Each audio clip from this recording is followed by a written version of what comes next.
Olá a todos, meu nome é César, você está no canal Das Antigas 80 e o que você vai ver no vídeo de hoje? Bom, um vídeo em 3 etapas, onde eu vou falar um pouco sobre uma história que aconteceu comigo, sim, senta que lá vem história, vou falar um pouco sobre os meus pensamentos e também vou dar algumas opiniões sobre o que está acontecendo aí no mundo do vintage ou vintage, como queira. Então é um vídeo onde você vai ter como plano de fundo aqui esses equipamentos, a PM5000, uma seção de PM5000, aqui alguns equipamentos no rack que eu estou mexendo, mas eu vou comentar alguns assuntos aqui no vídeo de hoje. Tem interesse? Continue assistindo aí o vídeo até o final. Bom, lembrando que nesse canal a gente só conversa sobre essa geração, equipamentos dos anos 70, 80, alguma coisa dos anos 90, aquilo que realmente vale a pena, comparativos, opinião sincera, dicas, histórias, como eu estou fazendo aqui, lives analisando o mercado, lives batendo papo sobre essa geração. Tem interesse? Inscreva-se no canal, ative o sininho, que você vai ser sempre notificado quando eu lançar um vídeo novo aqui no canal. Bom, primeira etapa eu preciso comentar sobre o meu pensamento. O meu pensamento sobre política, infelizmente, tá? Eu sou libertário. Como funciona ser libertário? Ser libertário é você ter poucas doutrinas, a única coisa que realmente importa, na verdade, é a propriedade particular, propriedade privada, né? Você tem o direito a ter a sua propriedade privada, você tem o direito de se defender, não exatamente a vida, então se alguém agredir a minha vida, eu tenho direito à minha defesa, e também eu tenho direito à livre expressão. Livre expressão, liberdade de expressão, tá? O resto, né? Direito à picanha, à cervejinha, esse tipo de coisa, você que tem que correr atrás, você que tem que batalhar. Basicamente é assim que funciona, né? Uma pessoa que pensa como uma visão libertária. Bom, então conhecendo o meu pensamento, aí eu vou à parte 2. Parte 2 é um senta que lá vem história que aconteceu comigo. Então vamos lá. Então, um cunhado de um amigo meu, ele trabalhava com manutenção de máquinas e ele viajava, isso lá nos anos 90, certo? Você tem que entender o contexto dos anos 90. Então ele viajava fazendo manutenção de máquinas e tudo mais, e ele ia muito para Belém do Pará. Belém do Pará, e aí, lá em Belém do Pará, ele ia, ficava um bom tempo, e chegou uma certa hora lá, uma certa oportunidade, ele acabou conhecendo uma pessoa que cantava em bar, que cantava em barzinho, né? Fazia lá showzinho pequeno, humilde, né? E acabou adquirindo uma fitinha dessa pessoa, certo? Ele trouxe aqui para o Paraná essa fitinha e a gente começou a escutar a música desse tecladista, né? Que fazia shows pequenos lá em Belém do Pará. Bom, e a música, aqui a gente usava bastante a música, porque esse meu colega, né, ele também mexia, gostava, a gente tocava casamento e fazia eventos junto e tudo mais, e a gente acabou escutando sempre essa música, sempre escutava essa música. De qual música você está falando, César? Eu estou falando do Moranguinho do Nordeste. Então, quando ele trouxe essa fita para cá, lembrando, anos 90 não tinha Spotify, não tinha internet, não tinha pendrive, era uma fita. Então a gente escutava a fita, tocava às vezes a música e tudo mais, mas era uma música desconhecida, certo? Pensa, antes de explodir, ela era uma música desconhecida. A gente curtia essa música e ficava escutando essa música até enjoar, até meter o pé, até não gostar mais, até vomitar a música. Mas, de repente, o que aconteceu? Com certeza alguém também pegou essa fitinha, né? E acabou trazendo para o Rio de Janeiro ou alguma coisa assim. E, de repente, Faustão, Gugu, todo tipo de programa o cara ia e fazia show em todos os lugares. Então, quer dizer o quê? De um cara que tocava no bar ali, simplesmente num barzinho, né? De repente, explosão nacional da música. Só que aí o que acontece? Ele não tinha os direitos da música. Na verdade, ele pegou a música de alguém, né, e começou a tocar em bar. Começou a evoluir a música. Então, ele é quem divulgava a música. Porque tocando num bar, tocando em outro lugar, os pessoas começavam a escutar, puxa, que legal e tudo mais. Então, ele fez toda a base da música. Só que quando ele fez sucesso, o que aconteceu? A pessoa que provavelmente fez a música, que produziu a música, antes dele fazer o sucesso, ele, não, o cara tocando no bar, deixa eu tocar lá, deixa eu tocar, não tem problema nenhum, não sei o quê. Mas de repente, quando estourou, quando o cara começou a ganhar dinheiro, a pessoa que era dono dos direitos autorais da música falou assim, opa, peraí, eu também quero o meu pedaço disso daí. Você entendeu? Então aí ele começou a exigir e realmente deu uma briga danada, se eu não me engano. Queriam saber quem era a pessoa que tinha escrito a música, e aí queriam os direitos autorais e tudo mais. Então teve essa briga. Isso liga à primeira parte que eu acabei de comentar para vocês, ser libertário. Ser libertário quer dizer que você não tem direitos intelectual, entendeu? Se você criar alguma coisa, se você montar alguma coisa, se você produzir alguma coisa, isso é aberto. Qualquer pessoa pode pegar, melhorar, modificar, fazer qualquer coisa, entendeu? Veja que tem uma coisa ligada à outra. E aí deu aquela briga, direitos autorais e tudo mais, e briga, quem que é o dono, quem não é. Mas entenda, essa pessoa que tocava, né, acho que é Jairton dos teclados, alguma coisa assim, ele que fez a divulgação. Ele que colocou a música para bater, ele que tocava a música todo dia. Então quer dizer o quê? Ele tem sim, né, o seu mérito em ter aquela música que poderia estar simplesmente num caderno ou numa fita lá escondida em algum lugar. Ele que fez a divulgação, ele que praticamente fez com que essa música fosse conhecida no Brasil inteiro. Mas mesmo assim o dono da música, certo, achava no direito que ele também tinha uma parte. E aí bate em conflito com o meu pensamento de libertário, né? Mas a gente precisa pensar, será realmente que aquela pessoa que batalhou pela música, ele tem todo o direito com relação àquela música? Ou aquela pessoa que escreveu, ele também tem parte da glória, digamos assim, da música? E qual é a porcentagem? Qual é a porcentagem daquela pessoa que só escreveu e jogou no lado lá? E a porcentagem daquela pessoa que pegou aquilo, transformou aquilo em uma coisa bonita de se escutar e tudo mais, e que divulgou, que gastou tempo, tocou a música e de repente explodiu. Qual é a porcentagem dos direitos aí com relação a isso, né? É de se pensar. Bom, e para tentar introduzir a terceira parte, vou continuar na segunda contando algumas histórias, como eu falei. Vou dar alguns exemplos, né? Qual é o exemplo? Santos Dumont. Esqueça os irmãos Wright, né? Mas Santos Dumont, para você que não conhece, né? Santos Dumont inventou o avião, mas não só isso, ele inventou várias coisas. Tem vários projetos. Só que ele era de um pensamento que abria o projeto.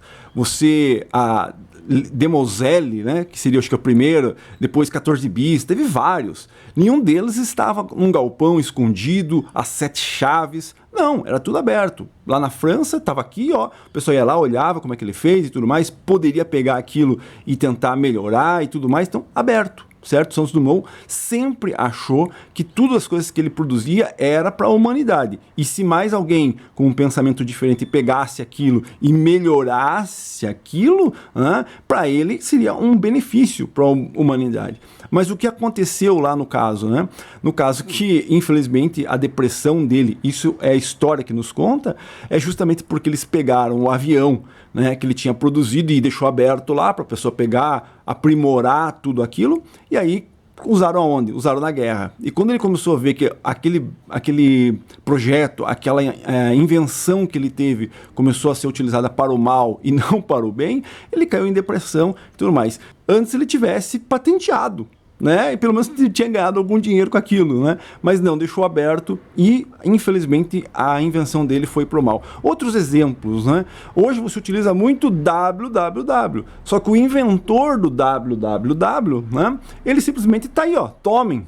Tá aqui, isso aqui, é assim que vai ser utilizado, você pode utilizar, melhorem, aprimorem, como eu já disse, e aí as pessoas foram aprimorando. Ele não ganhou nada com isso. Já em compensação, a gente tem outros exemplos, né? Meta, YouTube, YouTube, né? Eu sei que eu estou aqui com vocês, somos parceiros, você ganha alguma coisa, eu também ganho alguma coisa, né? Isso é o capitalismo, todo mundo ganha numa cadeia, né? Para as pessoas que não entendem um pouco isso. Então, mas sim, o YouTube, né? Tem direitos autorais, não deixa copiar, não deixa... Então, existe, sim, um bloqueio aí de ideias, de invenções, né? Ao contrário do Santos Dumont. Tem outros também, Meta, iPhone, tem várias, né?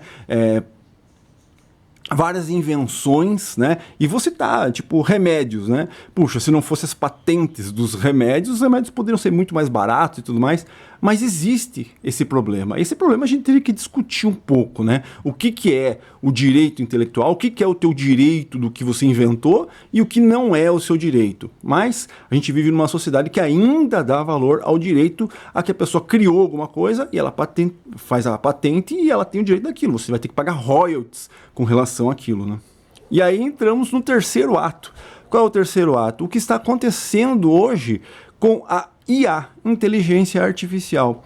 Então, a inteligência artificial, como você já entendeu em tudo que eu disse aqui, ela poderia ser utilizada de uma maneira correta, né? Ao contrário do avião que foi utilizado na guerra, ela poderia ser utilizada de uma maneira correta, com todos os trâmites, com todos os detalhes, dando mérito, né? Na nossa meritocracia, né? Que é um outro detalhe, né? Você tem que ter, não importa se você é A, B, C, D, né? Se você tem mérito em conquistar aquilo, você merece aquilo, né?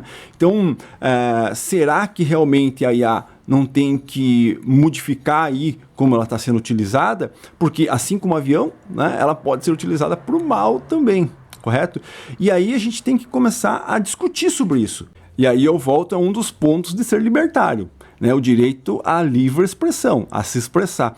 Então, se eu quero criticar a IA, se eu quero dizer que ela está sendo utilizada de maneira errada, né, então eu tenho o direito de falar que ela está sendo. Para quê?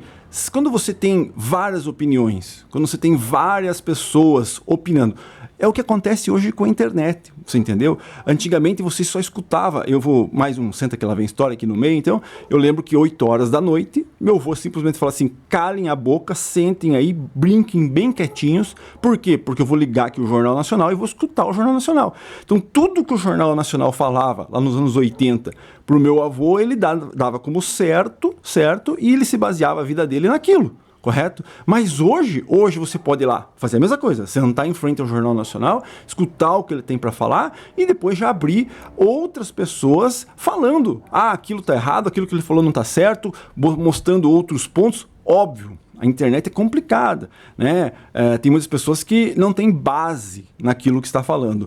Cabe a você que está assistindo, que está procurando aquela informação, né, descobrir se aquilo, não simplesmente escutar alguma coisa e falar assim, não, isso aqui é verdade absoluta e acabou. Não, né? Então, a inteligência artificial, na minha opinião, ela precisa ser moldada ainda de uma maneira que ela não passe limites, correto? E a melhor coisa que a gente tem para fazer, né, com relação à inteligência artificial é discutir. Eu quero escutar o que X tem para falar, eu quero escutar o que Y tem para falar, eu quero escutar o que, sei lá, o que tem um pensamento desse tamanho tem para falar, eu quero escutar o super pensador lá, filósofo que tem uma cabeça desse tamanho, tem para falar, para a gente poder tentar agregar tudo, juntar tudo e tentar fazer com que isso trabalhe, né, como ela foi feita, para poder diminuir tempo, para melhorar processos, que é o que a IA foi feita para isso, para melhorar processos e tudo mais.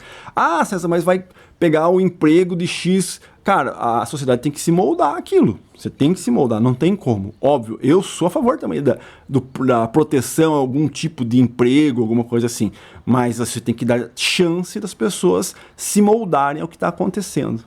Então é isso. Para finalizar, você entendeu que eu dei um exemplo aqui de direitos autorais, dei como eu penso com relação a isso, que não, tá aí, tá aberto, usem, façam o melhor proveito daquela informação que está aí, vocês sabem disso, que eu gosto de falar de detalhes e tudo mais, que quando você pega um detalhe errado no equipamento, você sabe que está errado, por quê? Porque alguém te disse que está errado.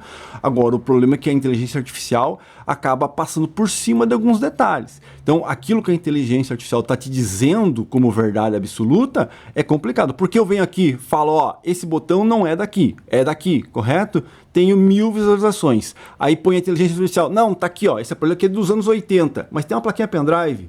Então, quer dizer que nos anos 80 tinha plaquinha pendrive e não dá esse detalhe, não fala sobre esse detalhe. E aí tem 200 milhões de visualizações. Quer dizer o quê? Você acaba mudando a história. Porque não tinha plaquinha pendrive em tape deck. Mas quando você tem muita gente assistindo isso aqui, achava que isso aqui é dos anos 80. Você consegue entender que você acaba alterando um fato que é verídico, né, que não existia plaquinha pendrive, É bobo? É, mas tem pessoas que acabam acreditando nisso, que isso existia nos anos 80, correto? O vídeo de hoje foi uma mistura, né, uma introdução de como eu penso, alguns exemplos, né, para bater de encontro com o que eu penso e o que está acontecendo aqui agora. Basta agora nós moldarmos isso aí. Então eu quero que você deixe sua opinião aqui sobre tudo que está acontecendo no mundo vintage, ou até em outros canais, né? Mas com o uso da inteligência artificial. Aqui para membros do canal eu já mostrei vários casos aí, vou continuar mostrando qual é o problema da inteligência artificial, né? Você acaba acreditando numa coisa que não é verdade, que não é verídica, esse é um problema. Mas deixe seu comentário aqui sobre tudo isso, a gente continua conversando. E se você tem interesse em virar membro, né, tem aqui o setor Seja Membro, e lá você vai ver alguns vídeos, bastidores, lá eu posso falar um pouco mais abertamente também, mas deixe seu comentário, a gente continua conversando sobre isso. É isso aí, né? São coisas da modernidade. Eu preferia estar aqui nessa época, que não tinha esses problemas nessa época. Inscreva-se no canal, ative o sininho, não esquece de dar o like para ajudar, e a gente continua debatendo sobre esse assunto. Grande abraço, até a próxima.